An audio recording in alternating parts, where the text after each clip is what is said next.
This is so yum. Looks so yum. Pani puri. Okay. So this is dal pakwan. So now for the main course, Burmese piazzo. piazzo. Yeah. Now watching so good. The same dish in different parts of the country is known by variant Different names. Yeah. So if it was in Mumbai, you would say Pani Puri. Calcutta, you would call it Puchka. In Delhi, it would be Golgappa. 15 to 17 items on the menu. Every dish you have served me so far, the taste is so unique, you know. When we do the menu, we think one should not collide with the other taste. Every time, every event, we try to give a different table setting and a theme. Okay. Thanks to chefs like, Vikas Khanna and all. They have really put India on the map. And people have started finding a few dishes. But here we are hoping that we can even introduce them to the dishes other than which have found a global presence. Like the common mainstream. Yeah, like we'll go to India and we are going to have the samosa or the gulab jamun or the dosa. Because there's more to India. There is more to it. Samosa is known and dosa has become common and chola paneer tikka, bhatura. choli. But then there are little things like, as I was saying, like there are so many other flavors and every state has a different cuisine to offer. Just as the languages change, the cuisine, the flavors also change. In South, you find more dishes or the usage of rice is very high. Yeah. Whereas in North, you see wheat is more cultivated, so it's more used in their dishes. Here we are doing all hand cooked, right?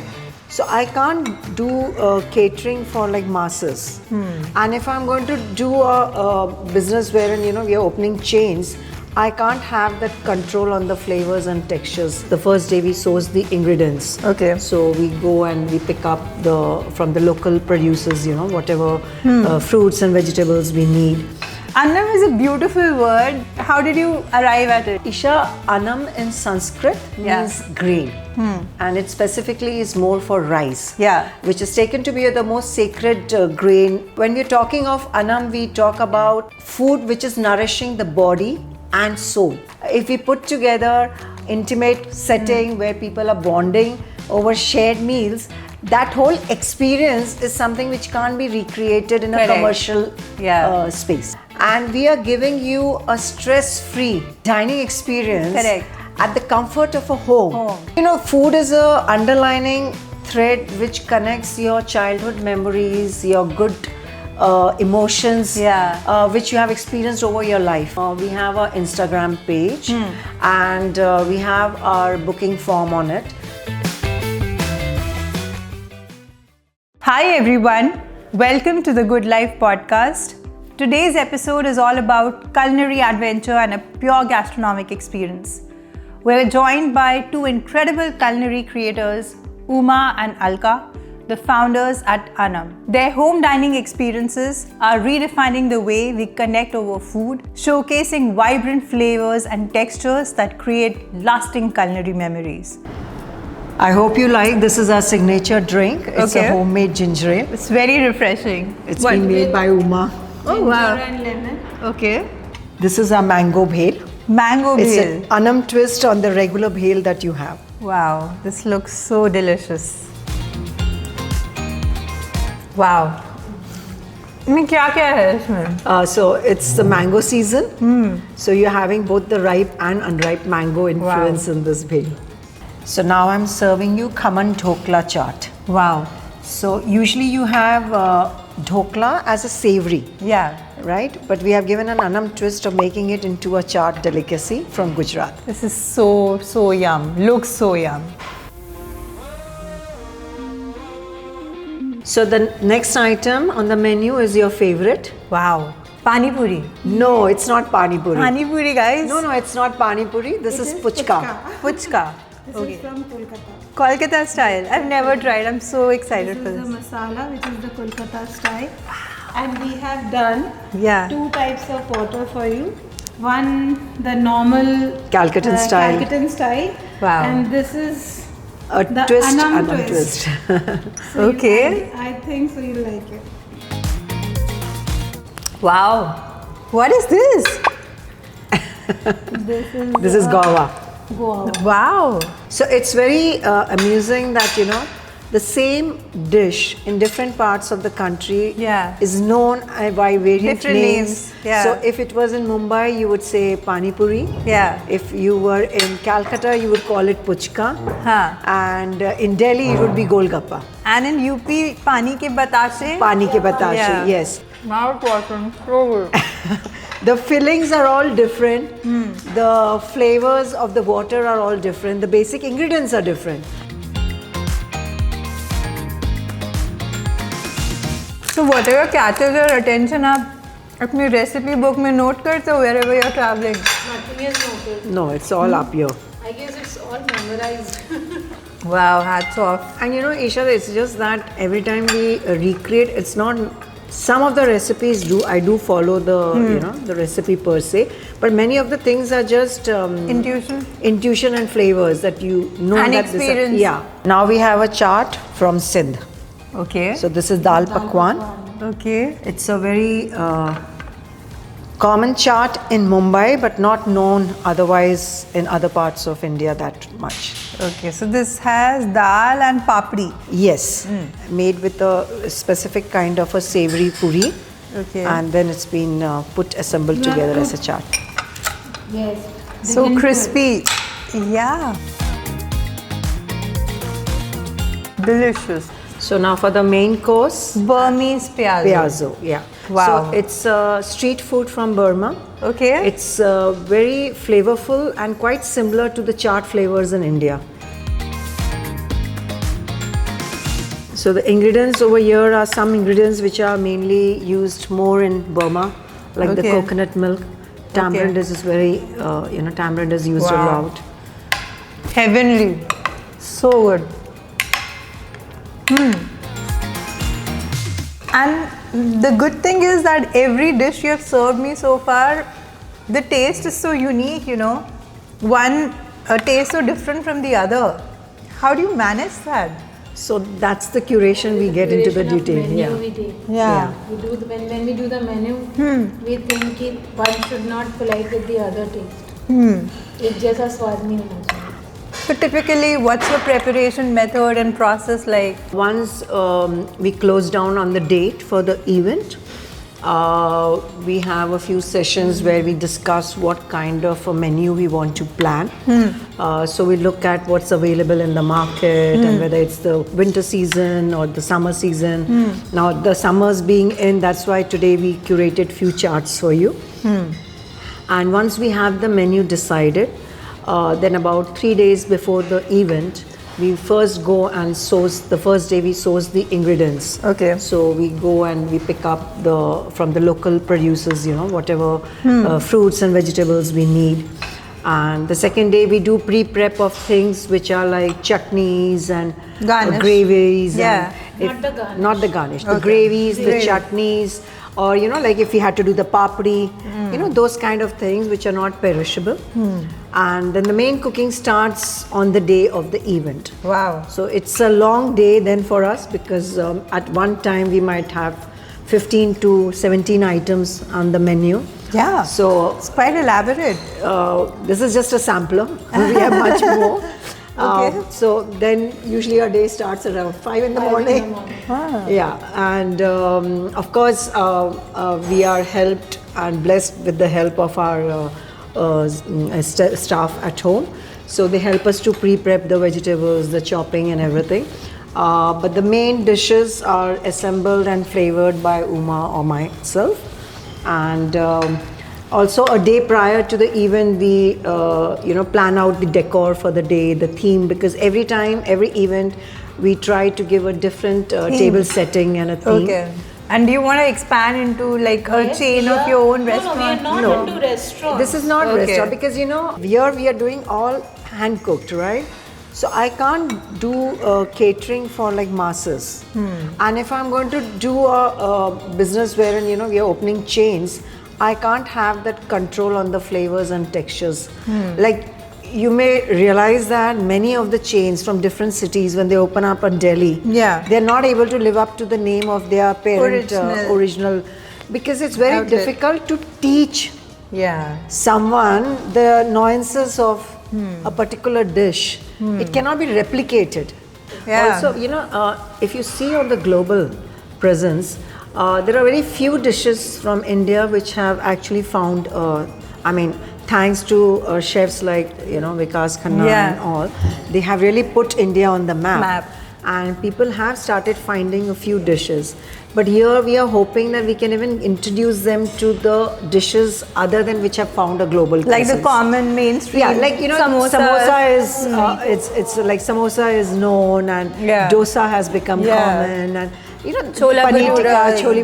But then there are little things like as I was saying, like there are so many other flavors, and every state has a different cuisine to offer. So we are hoping when they come, they are able to taste, and also we can give them a little input on their origins and the legacy from where they have come, because Indian cuisine has a very long history. Culture is very deeply, and I think every 5 kilometers, just as the languages change, the cuisine, the flavors also change. Every region uses food grains or vegetables and fruits from that region. Like that's the region why, in the south you find more dishes, or the usage of rice is very high.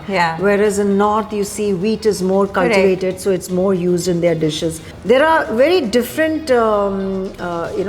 dishes coming out from different regions based on the geographical conditions, the weather, what the people have. They have then again modified them to suit from one area. So now a dosa found in Tamil Nadu will be very different from one from Kerala. For that, So I just hope that when they come, they are able to get a more variety of exposure than what they have heard about. Say from London or from Paris, that we'll go to India and we are going to have the samosa or the gulab jamun or the dosa. Because there's more to India. There is more to it. The santre ki kheer. Wow, santre ki kheer. Yes. So unique. Wow, this is so good. This is the homemade Gulkan Pan Mukhwas. Wow. It's so cute.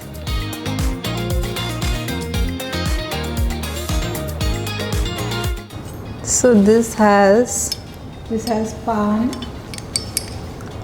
Dry fruits. Wow, pan and dry fruits.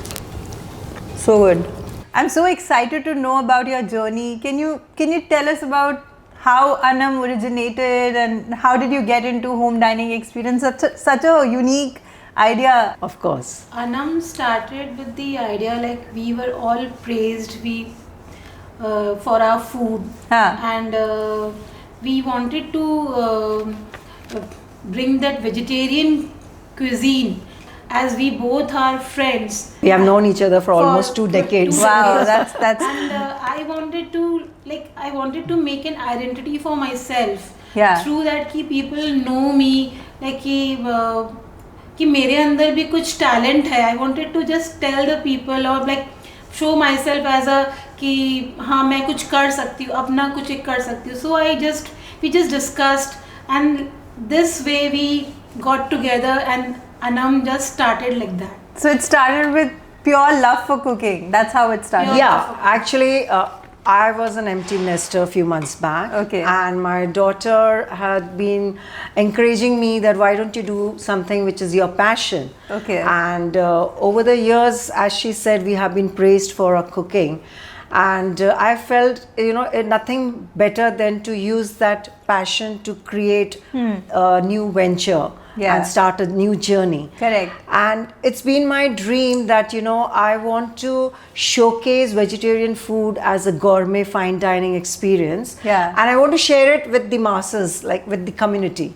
So we thought that, nowadays, you must have heard about, after COVID, the home dining concept has become quite popular. It's emerging. And it's an emerging thing. And we felt that, it gave us the space to showcase and share our passion at our own pace. And also gave the diners a very intimate, personalized home experience. Vibe to, like, come together, bond over a meal. We can share stories, and like memories and bonds. Like people can bond over the food. Annam is a beautiful word. How did you arrive at it? Like, आपने क्या सोच के Annam choose किया? Isha, Annam in Sanskrit means grain. And it specifically is more for rice, which is taken to be the most sacred grain in our Vedic philosophy, you know. And when we're talking of Annam, we talk about food which is nourishing the body and soul. Correct. Food is taken to be a prana sotra, right? I mean, it gives energy to the mind. Pranic energy. Yes. So it gives energy to the mind and body both. So when we came across the Sanskrit word, it aligned with our vegetarianism, our Indian hospitality, and it being a Sanskrit word, we just felt it was just apt. So, it's a curated culinary home dining experience. Can you elaborate on that concept a little bit? Basically, we are curating a special menu based on the ingredients available at that time, the season which is there. And we are putting all the flavors, textures all together to blend with each other.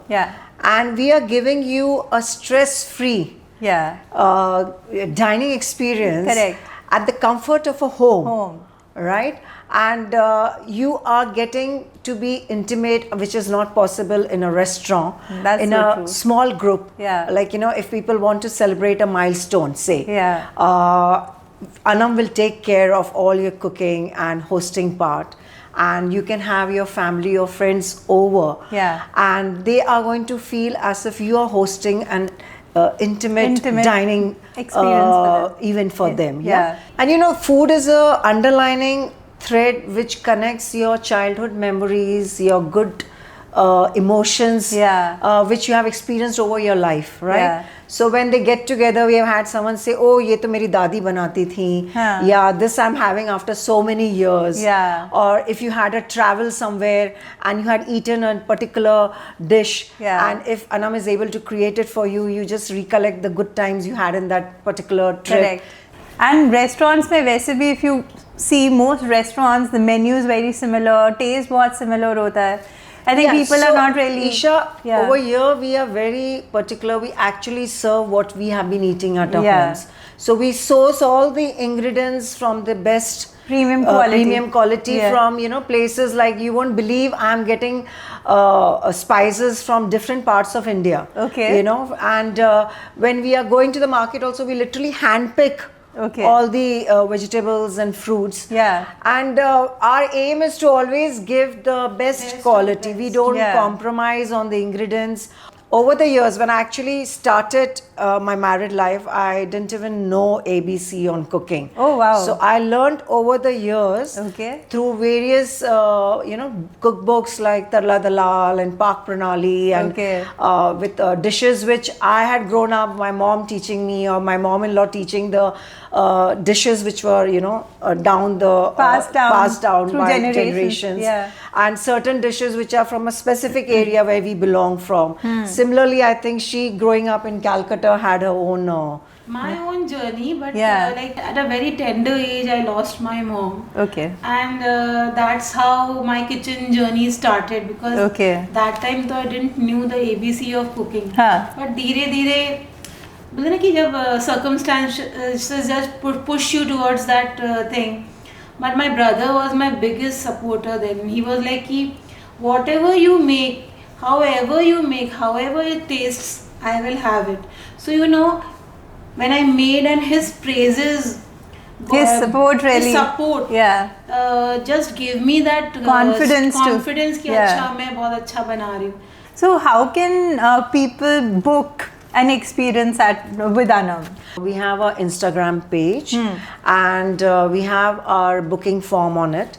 So we announce the events that we are opening the registration for. Every month there are events. So right now we are doing it monthly, and we are hoping that if people really like us, we might be able to do a few more events every month. So we open our community dining, wherein people can go if the date is suiting them, and if they are looking for sharing and differential kind of an dining experience, they can go onto the form, register. and we invite them to come and share that experience with the other diners who would be there. And also, like the other day I was reading an article by Rujita Devakar, and she was saying that home cooked food is nutritious, but more important than that, she was talking about community dining, wherein she said, when you have a home cooked meal, sitting together as a family or as community, it nourishes you both emotionally, physically, and mentally. Right. So it's good for your health. Yes, it's really good for because we are all social human beings, and ultimately at the end of the day, you need both nourishment for your body and for your soul. Very true, because in the age of Swiggy and Zomato, like we can order food at the click of a button, but वो test, वो flavour नहीं है, वो satisfaction नहीं आता है वो खाना खाने के बाद. हम अपने खाने में कोई the love we put in, the warmth is there, so that you won't get in any restaurant. Of course. As like we cook the food which we make at home, तो जो हम अपने बच्चों के लिए बनाते हैं, अपने घर के लोगों के लिए बनाते हैं, हम वैसा ही खाना अपने ही प्यार से अपने अनम की फैमिली के लिए बनाते हैं. तो वो प्यार और वो वार्मथ आपको कोई रेस्टोरेंट में नहीं मिलेगा. एंड आपने बहुत अच्छा इम्पैक्टफुल लोगो चूज किया है. उसका मतलब क्या है अन्नम का लोगो? Basically, we took the colors, like it was like the Triveni we were thinking of. Okay. So we took the sun. Yeah. And the three devs like Brahma, Vishnu, and also Mahesh. So we took that and the Annam A. Okay. That's how. So that's the Sanskrit version. I wouldn't say it is a Sanskrit version. It's just our artistic take on it. I guess the red dot means the women empowerment का एक जो red dot होता है वो है. Very nice. It sounds like both of you have really exciting ideas for the future, and I wish Annam all the very best. Keep inspiring, keep growing, and keep creating memories. For food enthusiasts. I have thoroughly enjoyed every time I've come here. You've treated me with so much love and care. I've thoroughly enjoyed it. So, what's that one thing that you would like to tell our viewers? All I would say is this is a passion of love, and we would appreciate if people join in and experience it with us. That will be very encouraging to us, and it will help us to improve and improvise the curation of the experience that we are doing. And we are hoping they come back again and again. And we keep expanding our Annam family and community. I hope you all enjoyed today's conversation with Uma and Alka, the culinary creators at Annam. For more such content, please follow the Good Life podcast so we can bring to you fresh and insightful content on a regular basis. See you until next time. Bye.